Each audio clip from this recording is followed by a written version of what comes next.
Hi, I'm Nathan Holtz with Rogue Gaming, and I'm here with my friend and fellow Rogue Gaming commentator, Alan Wasserman. Hello. We're just focusing on our impressions right now from the Square Enix presentation here in Los Angeles at E3. The very first thing they did was they came out with just a boom with Shadow of the Tomb Raider. I mean, the first footage that we saw looked like we were watching a movie. And then they got into some gameplay. We're talking Lara Croft trying to avoid Mayan apocalypse, dealing with the jungle, the harsh environment. It looked really brutal. Lots of stealth elements. Anything else you'd like to add to that? No, I mean, if you think about this is the third entry in the new Tomb Raider trilogy, if you will. The beginning, Lara Croft was very demure, didn't have a real sense of who she was. As the games have evolved, she's kind of become that Lara Croft that we know from, the 90s games. This game, she is a straight-up killing machine. Very, air assassinations, bow and arrow, just brutal kind of, ways to take out the opposition. They also mentioned in this game that the tombs are going to be more elaborate, more deadly, which is what people want out of a Tomb Raider game. That's what was great about them in the first place, was the puzzle solving for getting into those tombs.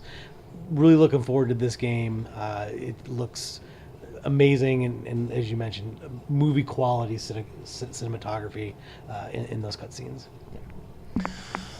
So after they got done with Shadow of the Tomb Raider, they showed us a whole flurry of stuff.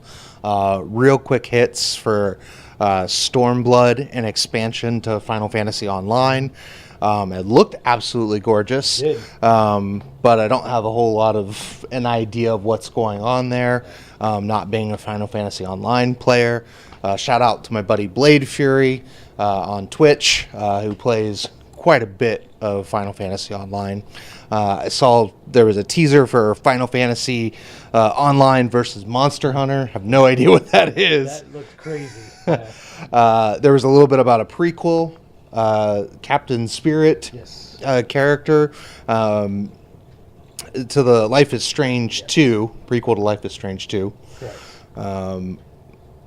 which looked very interesting. Yeah. Saw a trailer for Dragon Quest 11 on Steam and PS4. We saw, Nier Automata. PS4 exclusive last year or maybe the year before, coming to Xbox One. So Phil Spencer going out making deals with those Japanese developers to say, we need more of your stuff on our platform. We can support that stuff on our platform. So really exciting for us kind of core Xbox gamers to have that stuff come over that has typically really been reserved for those PlayStation customers. So really excited about that. Heard great things about that game, so I'm definitely going to pick that one up.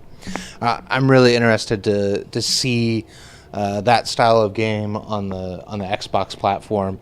I mean, in the Japanese RPG kind of world outside of Final Fantasy, I haven't had a lot of experiences over there. And there's not a lot out there. That's kind of the cool thing about this, is that this isn't the first foray, but this is a huge game that's going to come to a platform that we didn't expect.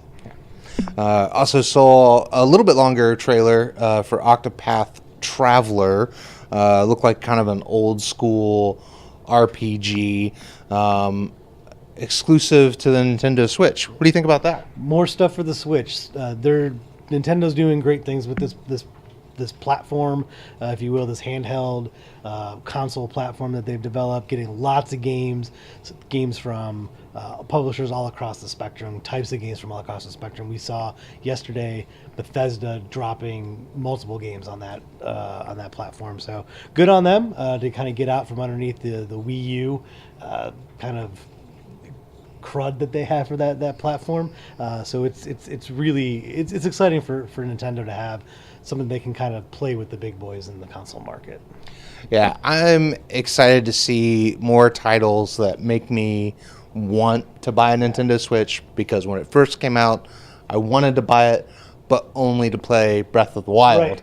Right. So to see something that harkens back to the old days of early Japanese RPGs on there that's exclusive to that platform, that's starting to make me feel like I have to pick one up. Yeah. Right. Definitely. Then the next big title, and they showed us a lot, I feel like, was Just Cause 4. Yeah. 4K, HDR, whole new system, severe weather in that game, customizing your grappler. I mean, it felt like it kept coming and coming and coming. And I love the Just Cause franchise. I don't know how much experience you have with it. Tell me a little bit about your experience with Just Cause, if you have any. None, actually. But this trailer, a couple of times now that we've seen some gameplay of this thing, I think I'm on board. I think this is something that I want to pick up, try it out. If it's something that I'm really, really into, maybe I'll go back and play the past installments. Again, I've heard good things, just one of those games that have kind of not fallen into my game cycle of things that I've picked up. Yeah, and then finally, they closed it out with Kingdom Hearts 3, which I think a lot of people were excited to see. We saw content in a lot of different worlds. I think we'll see more later in the day with the PlayStation presser. But what did you think of all the different worlds that you saw in Kingdom Hearts 3? Yeah, doubling down on the Pixar element. We had Monsters, we had Toy Story, they had Wreck-It Ralph, which is a completely different kind of style of movie or property that's out there. I think we saw some Tangled, some Frozen, kind of a mishmash of all of those, that Disney portfolio. Really excited to see if we get some Marvel in there, or personally some Star Wars. Be great to see, Kylo Ren running around with that group and doing some damage with the lightsaber. That would get me completely on board with that franchise. I want to see a Star Wars Marvel mashup. So I don't know if we're going to see it later. Maybe what we'll see is a Kingdom Hearts 3.5 Maybe with some extra content, DLC content or DLC. Yeah. Otherwise, we're going to be waiting for a really long time for Kingdom Hearts 4 to see that content. And that wraps it up for Square Enix. So thank you, and make sure to watch all of our content. Rogue Gaming, we're all over the place. You can find us.